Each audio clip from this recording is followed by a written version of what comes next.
उत्तर प्रदेश के मुख्यमंत्री योगी आदित्यनाथ गुरुवार को अलीगढ़ के नुमाइश मैदान में अनुसूचित जाति सम्मेलन में पहुंचे। इस दौरान उन्होंने कहा कि पिछली सरकारों ने अंबेडकर के नाम वोट बैंक के लिए इस्तेमाल किया था।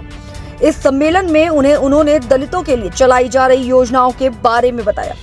वहीं महर्षि वाल्मीकि के पवित्र ग्रंथ रामायण का जिक्र करते हुए पूर्वजों का सम्मान किया। मुख्यमंत्री योगी आदित्यनाथ ने कहा कि प्रधानमंत्री के नेतृत्व में पिछले 9.5 साल के दौरान देश के अंदर बिना भेदभाव के शासन की योजना का लाभ समाज के अंतिम पायदान पर बैठे हुए व्यक्ति तक पहुंचने का काम किया है। 9.5 वर्षों के दौरान देश परिवर्तन और विकास की एक नई ऊंचाइयों को प्राप्त कर रहा है। उन्होंने कहा कि सरकार सबका साथ सबका विकास की भावना के साथ समाज के प्रत्येक तबके को अवसर दे रही है। मुख्यमंत्री ने कहा कि जनधन अकाउंट समाज को अंतिम पायदान के व्यक्ति के बैंक अकाउंट में पैसा सीधे लाभार्थी के खाते में दिया जा रहा है। वहीं हमारा अनुसूचित समाज इससे सबसे अधिक लाभान्वित हुआ है।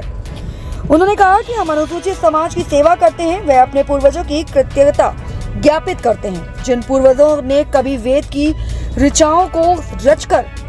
हमारा मार्गदर्शन किया था, जिन महापुरुषों ने कभी रामायण जैसा पवित्र ग्रंथ हमें देखकर भगवान राम के साथ साक्षात्कार कराया था, जिन पूर्वजों ने कभी श्रीमद् भागवत गीता जैसा महाग्रंथ हमें देकर हम सबके लिए एक नई प्रेरणा और प्रकाश का पुंज देकर आगे बढ़ाया था। को चाहे आप पढ़ाई के मामले में ले लें, चाहे आप इन्हें कमाई के मामले में ले लें, चाहे इन्हें स्वास्थ्य की सुविधा के रूप में ले लें, चाहे इन्हें स्वावलंबन के रूप में ले लें, अलग अलग प्रकार से इन योजनाओं को समाज के खुशहाली के साथ जोड़ते हुए उनके जीवन को समुन्नत बनाने का जो प्रयास हुआ है उस रूप में देखा जा सकता है। आज देश के अंदर जो अनेक प्रकार के कार्यक्रम बने हैं, जनधन अकाउंट समाज के अंतिम पायदान पर बैठे हुए व्यक्ति की बैंक में अकाउंट खोल करके भ्रष्टाचार मुक्त व्यवस्था देने का एक अभिनव प्रयास। आज आप देखते होंगे पैसा सीधे लाभार्थी के खाते में आता है। हमारा अनुसूचित समाज इससे सबसे अधिक लाभान्वित हुआ, क्योंकि जब अनुसूचित समाज की हम सेवा करते हैं तो ये अपने उन पूर्वजों के प्रति कृतज्ञता ज्ञापित करते हैं, जिन पूर्वजों ने कभी वेद की ऋचाओं को रच करके हमारा मार्गदर्शन किया था, जिन पूर्वजों ने कभी रामायण जैसा पवित्र ग्रंथ हमें देकर के भगवान राम के साथ साक्षात्कार कराया था, जिन पूर्वजों ने कभी श्रीमद् भगवत गीता जैसा महाग्रंथ हमें देकर के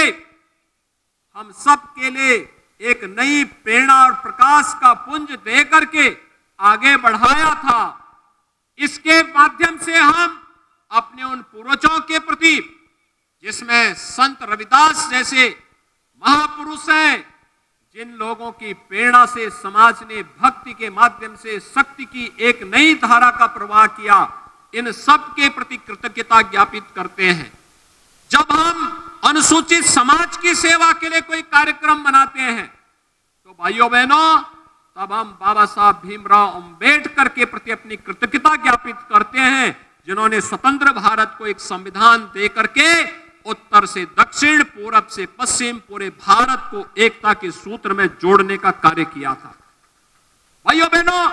आज उसी व्यवस्था को आगे बढ़ाने के लिए डबल इंजन की सरकार कार्य कर रही है। केंद्र सरकार में प्रधानमंत्री मोदी जी के नेतृत्व में चाहे वह शौचालय देने के कार्यक्रम हो, चाहे वह देश के अंदर 10 करोड़ गरीबों को फ्री में एक शौचालय उपलब्ध कराने का कार्य रहा हो,